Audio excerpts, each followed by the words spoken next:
ఎలా చేయాలి? First 2 days గురించి మాట్లాడుకుందాం మనం. ఓకే. సో ప్రిపరేషన్ మనం ఎలా చేయాలండి? అసలు ప్రిపరేషన్ అంటే ఏంటి? ఏం ప్రిపేర్ అవ్వాలబ్బా మనం ఫుల్ మూన్ డేకి? ధ్యానం చేస్తే సరిపోతుంది కదా, ఇంకా ఏం ప్రిపరేషన్ కావాలి మనకి అని అడగొచ్చు మీరు. సో ప్రిపరేషన్ అంటే 3 రకాలుగా మనం ప్రిపేర్ చేసుకోవాలి my dear friends, my dear masters, my dear God's. ఒకటేమో భౌతికంగా, ఒకటేమో భావోద్వేగ పరంగా, ఇంకోటేమో మానసికంగా. అంటే ఫిజికల్, ఇమోషనల్, మెంటల్. ఈ 3 రకాలుగా మనము ప్రిపేర్ చేసుకోవాలి. అంటే ఏదైనా ఎగ్జామ్కి వెళ్ళాం అనుకోండి, చదువుకుని వెళ్తామా, చదువుకుని ఏదైతే అది అవుతుందని వెళ్తామా?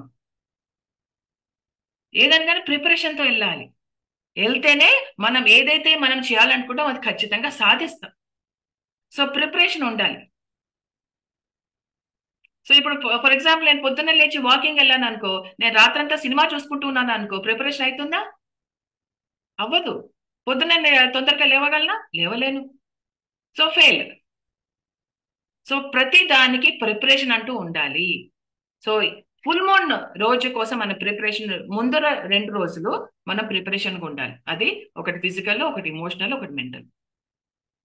సో ఎలా అంటే ఒక వైర్ ని మనం వాడాలంటే దాన్ని తుప్పు వదిలించాలి, దాన్ని క్లీన్ చేయాలి, దానికి నీరు అంటకుండా, షార్ట్ సర్క్యూట్ అవ్వకుండా దాన్ని చక్కగా మనం పెట్టుకోవాలన్నమాట. చక్కని ఎనర్జీస్ అప్పుడు మనకి వస్తాయి. సో ఎప్పుడైతే మన వైర్ ని పుల్మన్ ఎనర్జీస్ కి కనెక్ట్ చేస్తామో అప్పుడు మనకి ఎనర్జీస్ అనేది వస్తాయి.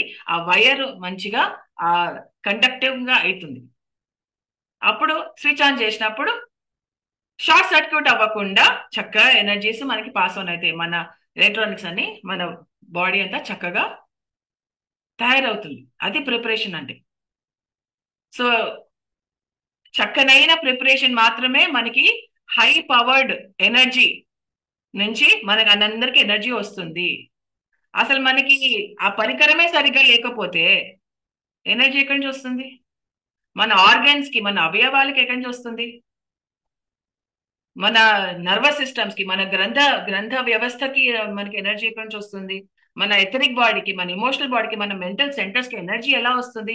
అసలు ఎలక్ట్రిక్ వైరే మంచిగా సరిగ్గా లేకపోతే ఆ వైర్ ఏంటి? Physical body, emotional body, mental body. అంటే భౌతిక శరీరం, భావోద్వేగ శరీరం, మానసిక శరీరం. సరే, ఈ 3 శరీరాలు ప్రిపేర్ చేయాలన్నారు కదా, ఎలా చేయాలి? బాగుంది, మీరు చెప్పేది బాగుంది, కానీ ఎలా చేయాలి? సో ఫిజికల్ బాడీ ఎలా ప్రిపేర్ చేయాలంటే చక్కగా రెస్ట్ ఇవ్వాలి దానికి. సో రెస్ట్ అంటే ఏంటి? మన ఎథరిక్ సెంటర్స్ కి, మన నర్వస్ సిస్టమ్ అంటే నాడీ వ్యవస్థకి కూడా మనము రెస్ట్ ఇవ్వాలి. రెస్ట్ అంటే ఏంటి? దానికి మనము ఈ బాడీలో పాయిజన్స్ ఏమి పెట్టకుండా ఉండాలి. పాయిజన్స్ అంటే ఆల్కహాల్, డ్రగ్స్ ఇవన్నీ లేకుండా మనం ఆ బాడీని చక్కగా పెట్టుకోవాలి. No poisons in the body. Okay. So అలాగా మనము ఇమోషనల్ గా, సారీ ఫిజికల్ గా మనము ప్రిపరేషన్ చేసుకోవాలన్నమాట. ఎందుకంటే ఫిజికల్ బాడీ ఫస్ట్ కరెక్ట్ గా ఉండాలి, రెస్ట్ఫుల్ గా ఉండాలి. దాని తర్వాత ఇమోషనల్ ప్రిపరేషన్. భావోద్వేగంగా మనం ఎలా తయారవ్వాలి, ఎలా రెడీగా ఉండాలి మనము ఫుల్ మూన్ డేకి అంటే మన ఇమోషనల్ బాడీని ప్యూర్ చేసేసుకోవాలి, శుద్ధంగా చేసేసుకోవాలి. ఎప్పుడైతే మన ఇమోషనల్ బాడీ ప్యూర్ గా, సెన్సిటివ్ గా లేకపోతే మనలో అంతా డిస్టర్బెన్సెస్ వస్తాయి, మన ఇమోషనల్ నేచర్ అంతా డిస్టర్బ్ అయిపోతుంది. ఆ వచ్చే ఎనర్జీ కూడా మనల్ని డిస్టర్బ్ చేసేలా తయారవుతుంది. అది ఎలా కూడా నేను చెప్తాను. నేను అన్ని వివరంగా చెప్తాను. ఏం తొందర లేదు, మెల్లిగా అన్ని నేర్చుకుందాం. సో మన నుంచి ఎలాంటి ఇమోషన్స్ మనం తీసేయాలి, మనలో ఉన్న చెత్త అంతా ఎలా తీసేయాలి అని చెప్తే అవి ఏంటంటే భయం, కోపం, ద్వేషం, జెలసి, పగలు ప్రతీకారాలు అండ్ మరి కోరిక. కోరికలు ఎందుకు తీయాలి? అన్ని బాగానే ఉన్నాయి, కోరికలు ఎందుకు తీయాలి నేను? సో కోరికలు ఉండొచ్చు కానీ అటాచ్మెంట్ రూపంలో ఉండకూడదు. అది ఉంటే గానీ నాకు కుదరదు అని చెప్పేసి అది ఉండకూడదు. సో అలాగా మనలో ఉన్న ఇమోషన్స్ అన్ని కూడా మనము చెత్త ఇమోషన్ ని తీసి చెత్త బుట్టలో పడేయాలి. అప్పుడే మన ఇమోషనల్ నేచర్ అనేది క్లీన్ గా, ప్యూర్ గా ఉంటుంది. సో కానీ అన్ని ఒకేసారి అవ్వవు కదా, మెల్లిమెల్లిగా అవుతాయి. సో మెల్లిమెల్లిగా అయ్యేదానికి మనం కొంచెం కొంచెం కొంచెం కొంచెంగా టైం తీసుకుంటూ చేస్తూ ఉండాలన్నమాట.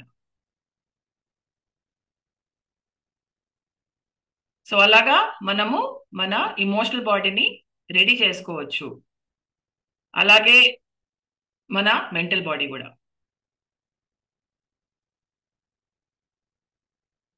సో మనము మెంటల్ బాడీని ఎలాగా చేసుకోవచ్చు? ఎలా చేసుకోవచ్చు మన మెంటల్ బాడీని?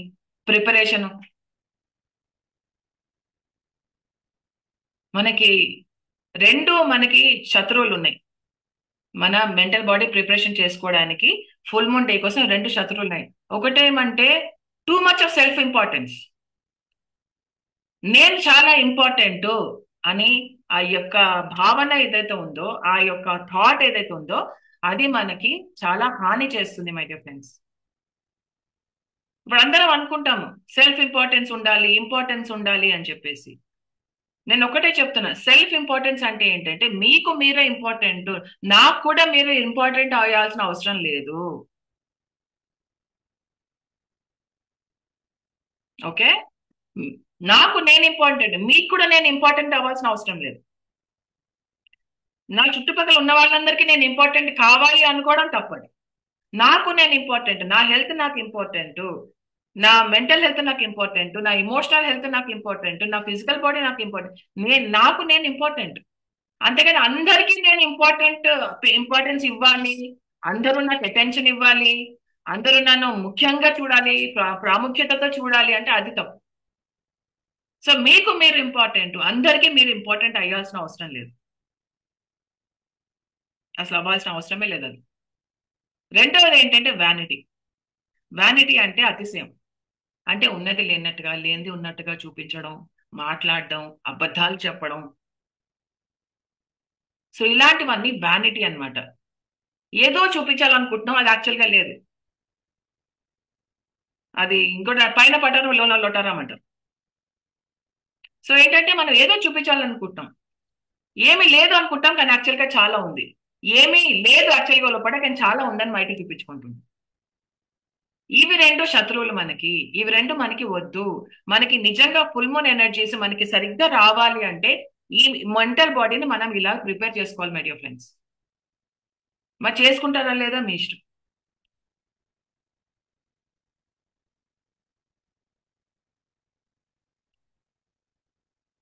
వ్యానిటీ అంటే ఏంటంటే మీ యొక్క డొల్లతనంకి మీరు అటాచ్డ్ గా ఉండడము. మీ నిజమైన మీరు కాకుండా మీ లోపల ఉన్న డొల్లతనం ఉంటుంది కదా, అలా ఆ దానికి అటాచ్డ్ అయి ఉండడం. అంటే మనకి మనం చాలా మాస్క్ వేసుకుంటుంటాం, పొరలు వేసుకుంటుంటాం కదా, దానికి అటాచ్డ్ అయి ఉండడం, అది వ్యానిటీ అంటే. మరి అది ఎంతవరకు మనని మనం ప్యూరిఫై చేసుకుంటామో మన సాధన బట్టి ఉంటుంది, మన ప్రిపరేషన్ బట్టి ఉంటుంది. సో ఎప్పుడైతే మనకి సెల్ఫ్ ఇంపార్టెన్స్ అనేది మనము తీసేస్తూ ఉంటామో అప్పుడు మనకి మనం ఏంటో నిజంగా మనం ఏంటో మనకు తెలుస్తుంటుంది. అది మనం చూసుకోవాలి. సెల్ఫ్ ఇంపార్టెన్స్ అంటే మీకు మాత్రమే మీరు ఇంపార్టెంట్, అందరికీ ఇంపార్టెంట్ కాదు. నేను ఇలా రాగానే అందరు లేచి నిలబడాలి, ఇవన్నీ ఎందుకు? నిలబడలేదు అయితే ఏంటి ఇప్పుడు?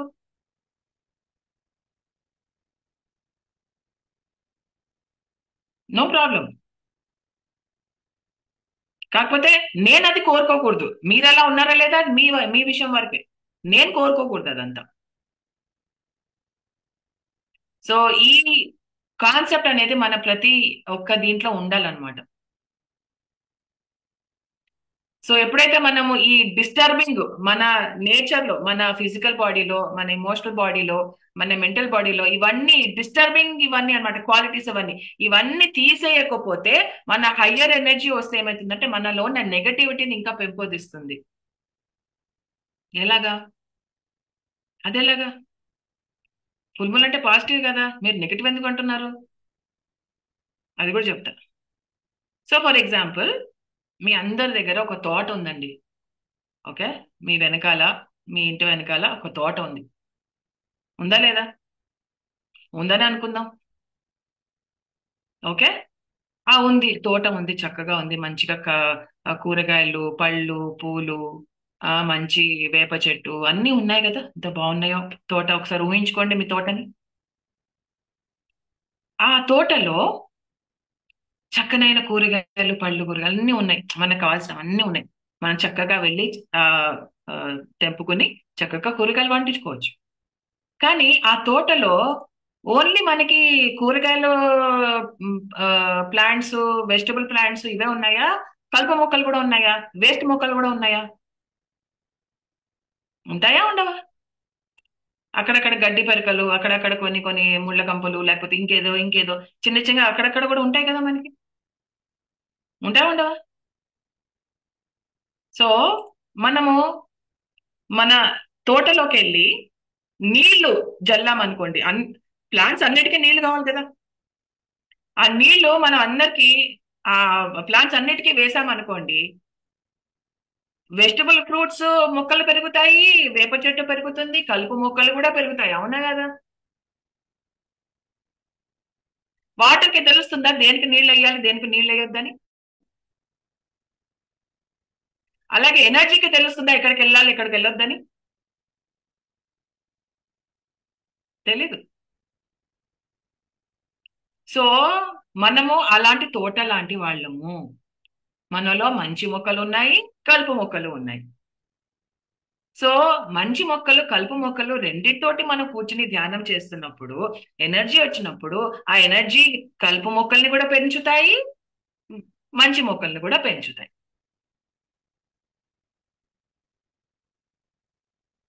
అర్థమవుతుందా మై డియర్ మాస్టర్స్?